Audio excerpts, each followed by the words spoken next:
I sat at the long oak table in my in-laws' enormous Virginia mansion, which exuded an air of ancient money.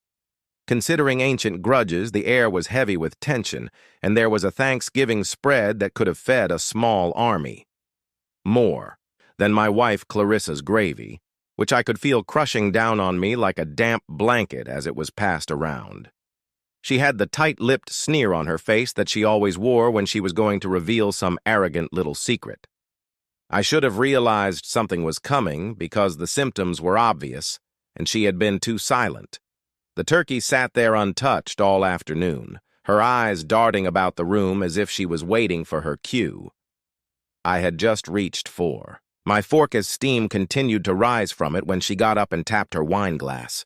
Before we carved the turkey, everyone fell silent as the clinking sound of the spoon pierced the conversation like a gunshot.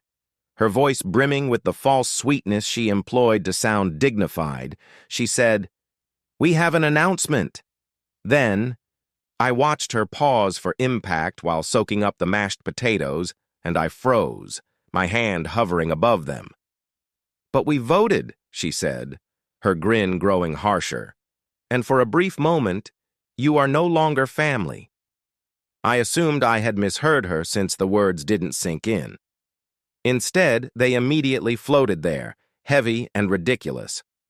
When her brother Silas began to giggle, he gave a loud guffaw and raised his glass as if to salute me. His wife, Brielle, clapped her hands together, letting out a piercing little giggle. Even my father-in-law, Calvin, leaned back in his chair and nodded smugly, as if he were simply placing a wager. My mother-in-law, Evelyn, didn't laugh, but she also didn't seem startled. Instead, she just looked at me with her icy, calculating eyes. Even as the room whirled around me with their jeering applause, I remained motionless, and my heart rate remained constant. It wasn't shock that kept me composed. Rather, it was something else I'd been clinging to for a while.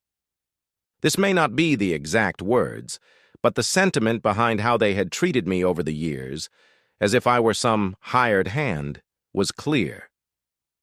Clarissa stood there waiting for me to react, most likely anticipating that I would plead or storm out in a rage. But instead of giving her the gratification she wanted, I leaned back in my chair and reached down to the simple black messenger bag I had packed and thrown under the table. When I took out a heavy manila folder and placed it on the table with a gentle thump, the laughter subsided a little. "You won't need this, I suppose, when you get to the cranberry sauce," I said in a flat but loud enough voice to be heard over the abrupt silence. Clarissa's grin wavered for a moment, and I saw the glimmer of doubt in her eyes. Calvin's arrogant expression hardened as he tilted his head in curiosity, and Brielle stopped clapping her hands mid-air. Silas's smirk shifted into something exhausted, as if he detected a change he hadn't anticipated. I remained silent and watched. They let the weight of that folder sink in. It contained not just paper, but 10 years' worth of their lies. Lies I had swallowed just to maintain harmony. But now it was my turn to create something even messier, compared to that turkey sitting there waiting for a knife for years without knowing what was going to happen. I had been the quiet one, the trustworthy one, the one who took care of the issues and paid the bills without raising a fuss. They most likely assumed that I would accept this like I had accepted everything else. Nod, perhaps mumble something caustic, and let it go. But this time, I was finished playing their game. I could see it in their expressions as they sat there, as if staring at a loaded gun, beginning to wonder what I'd been up to. I'd been keeping quiet for 10 years, letting them wonder and sweat, putting all of my money, time, patience, and effort into creating a life with these people, only for them to laugh in my face and tell me that I didn't belong. If I wasn't family to them, then I owed them nothing at all. I leaned forward slightly on the table and looked directly into Clarissa's eyes. Her smirk had vanished, replaced by something anxious. She looked at the folder and then back at me as if she were attempting to determine whether I was bluffing. Silas might have whispered something to Brielle, but I missed it because the atmosphere had changed, and I could sense the shift in the air just before a storm. They had enjoyed their little vote, their big moment. Now it was my turn. I didn't have to yell or bash the table to get their attention. The folder was enough. It contained all I had concealed and everything I had overlooked. The things I had recorded over the years. They believed I was too dim to see their schemes. But as I sat there and watched their arrogance crumble, I felt something I hadn't in years. Control. For the first time in years, I wasn't the one looking in from the outside. I watched as Clarissa pulled the folder toward her. The smug smirk clung to her face, but her fingers trembled just enough to betray her nerves.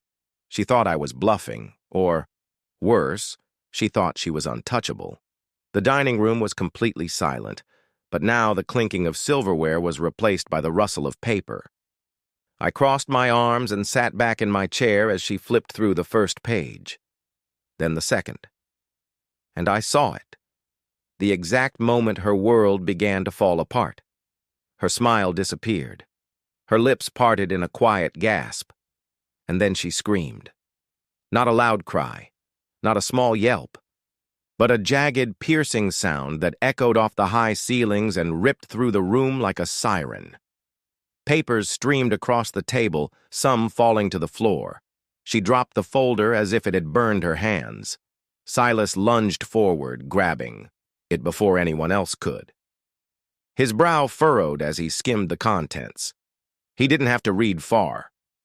The proof was already there. Black and white copies of emails, bank statements, evidence of the years they had bled me dry. Clarissa stumbled back in her chair. "You're a twisted creature," she whispered, pointing at me with a trembling hand. I met her gaze, unflinching. "Everything in that folder is true," I said calmly. "You never imagined that I would fight back." Silas slammed the folder shut, his face red. "You've been sitting on this?" he hissed, as if I had betrayed him instead of the other way around. I shrugged. "I've been sitting on a lot of things." The room was unraveling. Brielle murmured something about lawyers. Calvin's face had turned pale. Evelyn clutched the table edge, her knuckles white. Clarissa's voice was barely a whisper. "You're ruining everything." I leaned in closer. "No," I said. "You did that. I'm just cleaning up the mess." And for the first time in 10 years, I felt something I hadn't in a long time. Freedom. I felt the burden leave my chest after years of seeing children scamper when they were bored. I carried them all, my bills, favors, and guilt trips, and they allowed me to, because I was only a means to an end. Clarissa's dream, Silas, not family, to them. Penny's teeth, Calvin's heart, and her people were her narrative, and I was just the man who made it happen. But the folder served as my evidence that I wasn't the idiot they believed. Yes, they had practiced my exile, but they hadn't practiced this struggle with me. They backed me as I left, and while I sat there, the turkey was still heating, unopened. They never truly noticed me, not while I sat there in that damaged place. So they knew, for sure, they wouldn't see me approaching. The file's contents were strewn across the Thanksgiving table like confetti from a party no one wanted to go to.